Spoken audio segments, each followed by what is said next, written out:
हर व्यक्ति धार्मिक बन जाएगा तो अपने आप धर्म सामाजिक भी बन गया। समाज में उसकी स्थापना होगी। जैसे हम कथा करते हैं, हजारों लाखों लोग आते, अब उसमें जो भी लोग आ रहे हैं वो धार्मिक हैं, उनके जीवन में धर्म है, तभी वो उस प्रांगण तक, कथा तक आ रहे, नहीं तो वो भी शायद किसी पार्टी क्लब में जा रहे होते।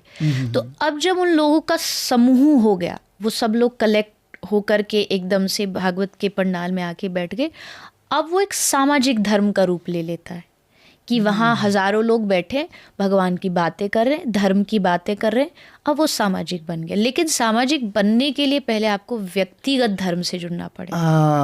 हम उल्टा करते हैं, हम सामाजिक से शुरू करते हैं और फिर व्यक्तिगत तक, फिर व्यक्ति। लेकिन हमको व्यक्तिगत से, पर्सनली पहले अपने आप से शुरू करो। अपने आप से आप कैसे धर्म से जुड़ पाओगे। और धर्म, पूजा पाठ, रीति रिवाज, नियम कानून, ये सब एक धर्म का पार्ट है, धर्म नहीं है। पार्ट जरूर है, ऐसा हम इसको नकार नहीं सकते कि ये धर्म का हिस्सा है बस, धर्म ही है ऐसा नहीं है। धर्म ये भी हो सकता है कि कोई आदमी ऐसा भी है कि शायद उसको 1 घंटे पूजा करने का टाइम नहीं है, उसको हर रोज़ शायद मंदिर जाने का समय नहीं है, लेकिन वो मन से जान चुका है कि मेरा जन्म क्यों हुआ है, मेरा अस्तित्व क्या है, मैं कौन हूँ।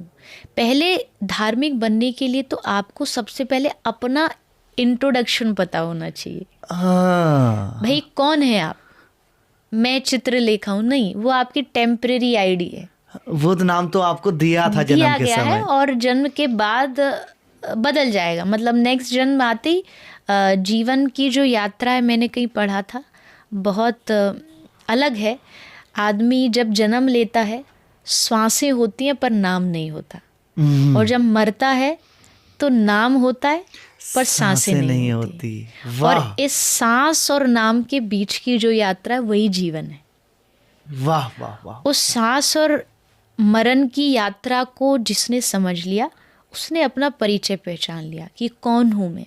और ये आंसर आपको न गूगल दे सकता है, ना कोई इंटरनेट दे सकता है, ये आपको खोजना पड़ता है। ये आपको अपने धार्मिक ग्रंथों को पढ़ना पड़ता है।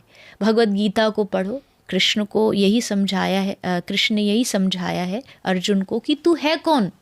तू समझ रहा है तू पितामह का शिष्य है, तू समझ रहा है दुर्योधन का भाई है, नहीं, तू ये सब नहीं है, तू जीव है, ईश्वर का अंश है।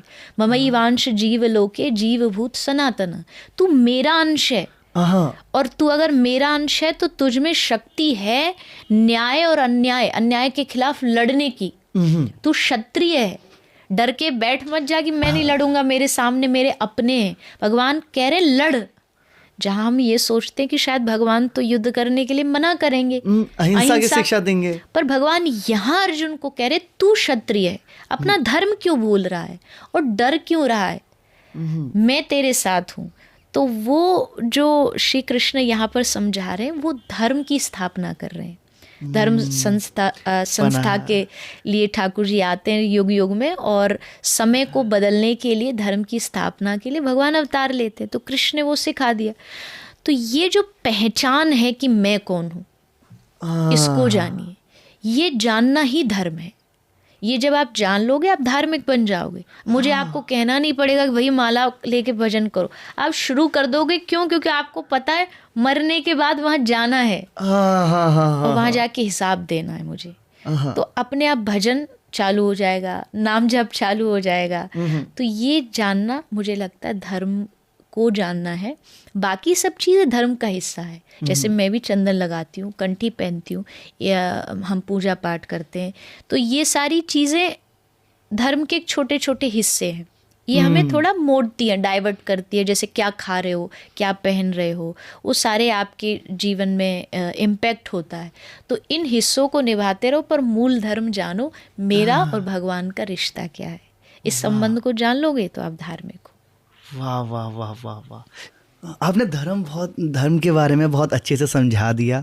और एक चीज़ जो मैं बहुत अच्छे से समझा कि इन धर्म को समझने के लिए सबसे पहले इंसान का खुद को समझना ज़रूरी है जिसके लिए आपने एक तरीका बताया कि एक तो जो हमारे ग्रंथ लिखे गए हैं, जैसे श्रीमद् भगवत गीता लिखी गई है, इसको जी। पढ़ो जिससे इंसान खुद को समझ सके। और साथ में मुझे लगता है एकांतवास भी एक चीज़ होगी कि आप अकेले बैठ के मनन करो, जो आपने पढ़ा है उसको बिल्कुल। समझने की कोशिश करो, ताकि आपको सच में समझ में आ सके कि आप कौन हो। हाँ, टाइम दो अपने आप को। आप जितना अकेले में समय देंगे, अपने आप पे वर्क करेंगे, अपने आप को पॉलिश करेंगे, तो ऑटोमेटिकली आप खुद को समझ पाएंगे। और खुद को समझना मतलब भगवान को या धर्म को समझना। वाह,